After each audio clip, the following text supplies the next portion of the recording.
Today we're doing a quick look at a prototype from Queen Games called Cocopelli.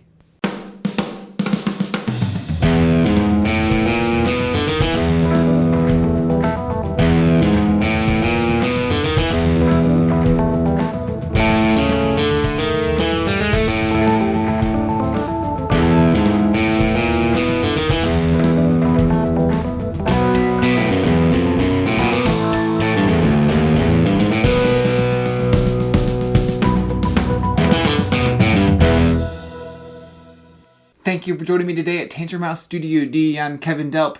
Kokopelli is from Queen Games, and they are kickstarting it right now. The Kickstarter is live. So this video is going to be a little bit different. It's going to be a little shorter and just a stream of consciousness from me because I didn't really have a lot of time to prepare.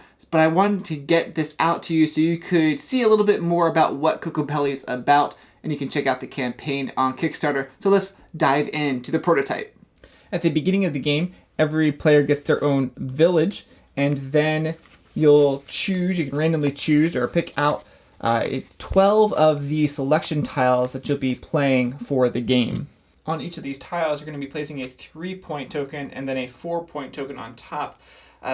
When players complete ceremonies, and I'll explain that a little bit later in the game, the person that does that first will take the 4-point, then the 3-point, and then that will actually close the ceremony, and so you won't be able to get any more points from closing that type of ceremony in the future.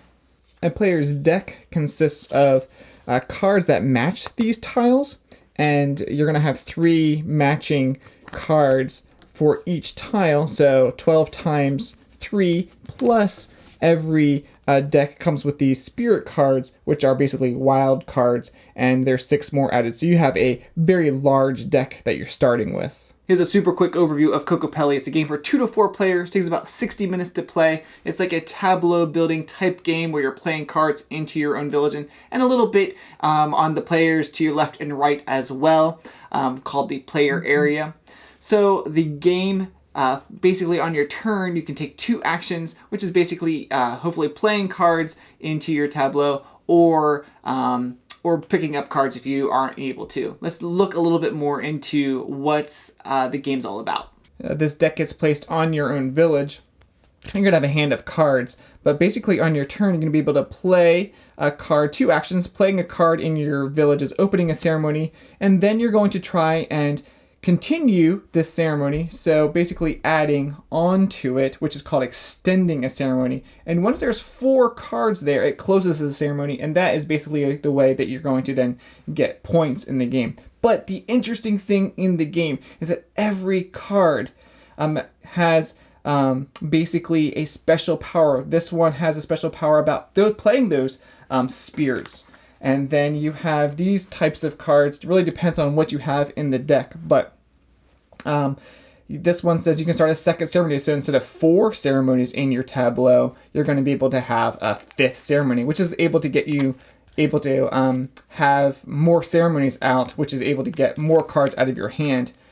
Here's a different card that when you have no hand cards, you're able to get 3 victory points and draw 5 cards, because that's really the only way is take an action to draw cards or to get rid of your cards in your hand to draw more cards into your hand. You'll also be able to play cards on the villages of your players to your left and right, but only the first 2 spots. The deck basically separates that, so I can play card here or here, but I can't open a ceremony. I can only what's called extend a ceremony, so I'd only be able to play a matching card on these 2 spots.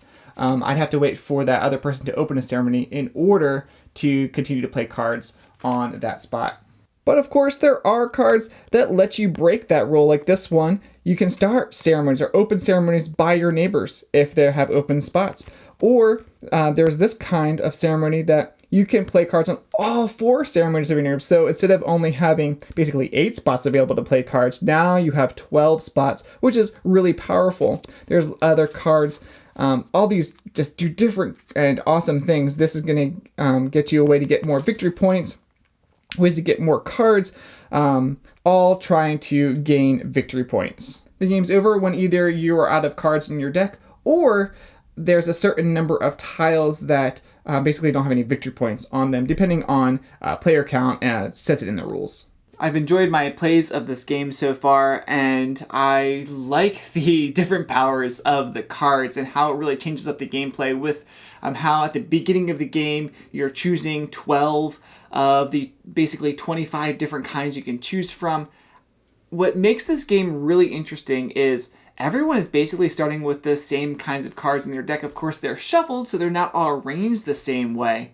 But how and where you're placing your cards really is depending on, where you want to play your cards. Do you want to save some cards in your hand and maybe play them in a later turn?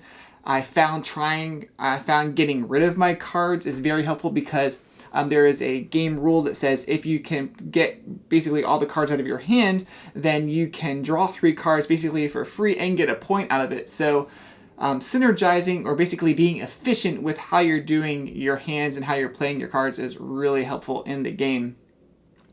Stefan Feld did a great job with the design of this game, and you can definitely check out more from Queen Games on Kickstarter. Cocopelli, I was going to bring the Kickstarter up here real quick. So you can purchase the game itself. There is for $55 you can purchase the game, which is a pretty good deal for all that you're getting in the game.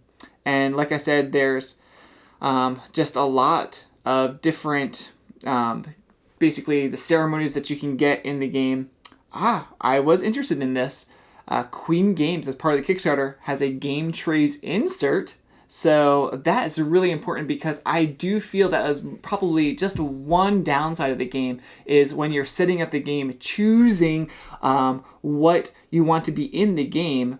You're basically, that takes a little bit of time. So the setup time's a little bit more than some games because you have to choose what you're going to have in the game, and then you're going to have to separate them, give them to all the players, shuffle the cards, and then start playing. And then at the end of the game, you're going to have to separate all those cards out.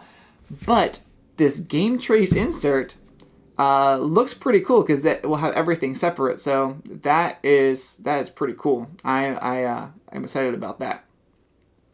The Kickstarter itself looks good. They've already funded. There's only a few days left, so definitely check that out.